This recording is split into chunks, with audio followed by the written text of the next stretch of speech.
Assalamu alaikum everyone. I thought I'd do a quick video, just to share a few observations with you guys, some of the questions that I've received, and what exactly is my plan going forward. So I've noticed that a lot of people came to me, and essentially the goal is to get out of Pakistan, and they're looking to get into some program at some international university and go from there. There are obviously certain challenges that come with this plan.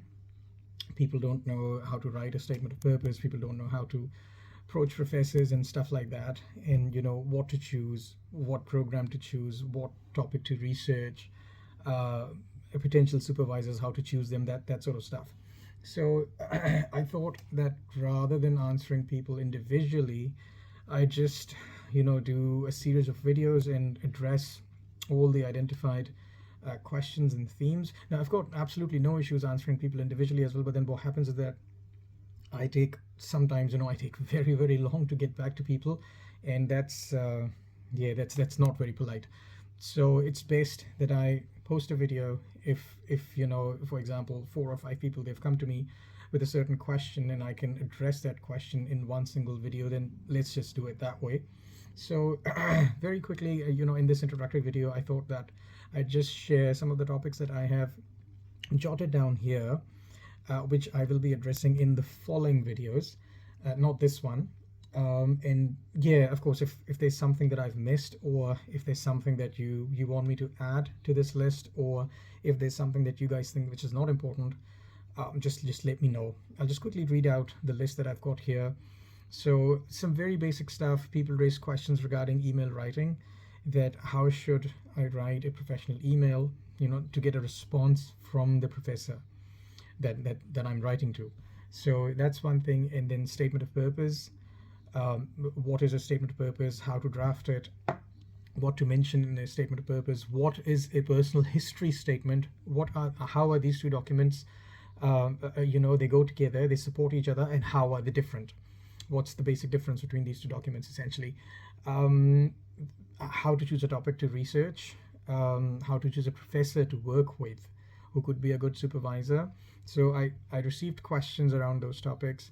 And then of course research. I don't blame anyone here. People have very little idea regarding research, how to start, and then how to look for journals, where to go, what is an authentic journal, how to identify an authentic journal, that sort of stuff.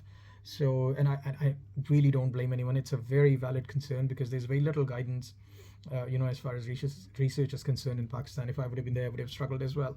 So, so questions, I received questions regarding research as well, how to write, a research article, how to write a research proposal, that sort of stuff. Um, and then of course I received questions regarding that I have a research article with me now, how to read it. Of course there's superficial reading and there's critical reading. So people were struggling a little that I have the article in front of me, I've read it, but I'm just not understanding it, I'm just not getting anything out of it, how to go about it, essentially. So reading and understanding research articles, that's something that we will discuss. And of course the logical progression from reading and understanding a research article critically is writing. The next step, the logical progression, as I said, the next step would be writing critically. So how to write or draft a research article, how to get it published, that sort of stuff. What is the process? And then very basic stuff. Sometimes people, they struggle with referencing that I've drafted everything, but I don't know how to do proper references towards the end of my article. What do I do? So we will discuss all of those things as well. However, please keep in mind, when I say that, I am no expert when it comes to research. Please bear in mind, my journey regarding research started a year or a year and a half ago. So I'm learning as I go, essentially. I have done a research article, however, which is sitting with a peer-reviewed international journal. It has gone past the first review. I received some feedback on the second review. I've made the changes and I've sent it back to them, so they're looking into it.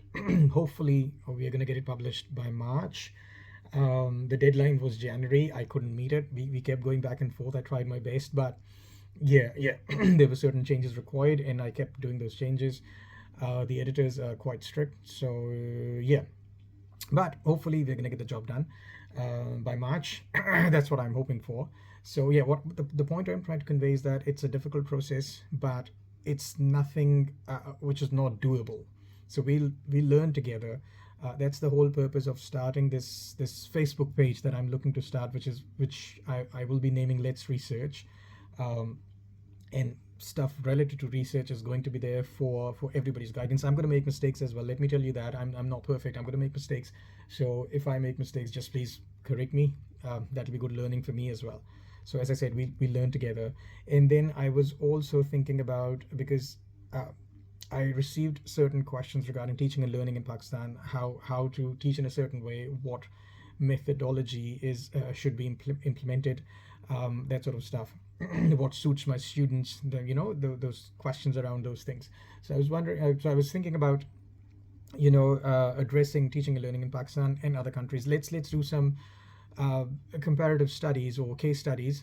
Perhaps there's a teacher here. I can conduct a few interviews with them, and certain teachers in Pakistan. They might, when a local teacher, for example, in New Zealand, U.S., Australia, all of these first world countries, if they share their views and thoughts with you guys, and you never know, there might be a teacher in Pakistan who might pick up a few things from that, and something beneficial for the students might come out of it. You never know. So I was thinking about addressing those similarities or those differences as well, between Pakistan and some other advanced countries. And then language and cultural studies. I come from a language education background, so of course I will be addressing that. Again, that is also about teaching methodologies. To what extent there are many language teachers in Pakistan, but I think we have very limited understanding when it comes to teaching culture. How and culture and language, they are intertwined, they go hand in hand. No language classroom is complete without cultural studies. So I'll do that as well, and if you want to take that cultural knowledge to your classrooms, you could do that. And then I was also asked about life in English speaking countries in general. So I travel a bit, not a lot, but a bit. So I'll see if I can do a few travel logs just to give you guys, a little bit of cultural understanding of these English speaking countries. And again, if you want to take that cultural knowledge to your classrooms, you're more than welcome to do so. Uh, Cultural teaching should be a part of our language classrooms anyway. It benefits our students in the long run, especially when they migrate, they go to different countries. It gets really easy for them to integrate into societies seamlessly, as opposed to, our students sometimes they struggle a little when they migrate. They struggle a little. They don't know what to do, as opposed to people who come from, say, countries like India. They have a better cultural understanding. They get better positions, and what I'm trying to say is that they settle into these societies quite easily. So that's something that we should be focusing on, and I'll see if I can, gather some information regarding that. Yeah, so very quickly, I'll just recap some of the things that I've been sent: email writing, statement of purpose, personal history statement, choosing a topic to research, choosing a professor to work with, how to go about research, how to find articles, what journals are authentic, what to do, what not to do, that sort of stuff. And then reading and understanding research articles on a superficial level as well as on a critical level, and then writing research articles, constructing them, referencing, teaching and learning in Pakistan, and other countries, and language and cultural studies, and life in general in English speaking countries. Um, so that's that. The other thing is that it is very important to keep in mind that this is not a visa service. I am no expert when it comes to, visa issues and stuff like that. I can help you, as far as the documents are concerned, what is required to get into a university in a certain program. I can help you with that, writing documents. The administrative side of things, I think it's best that we leave it to experts. There are experts out there. This is way out of my area of expertise. There are experts out there who know what to do. They understand the visa process and the admission process and whatnot. Yeah, how to create an impressive application where all the documents are, reasonably impressive, and you fulfill all the requirements, that's something that we will focus on along with research and teaching and learning. That's the aim.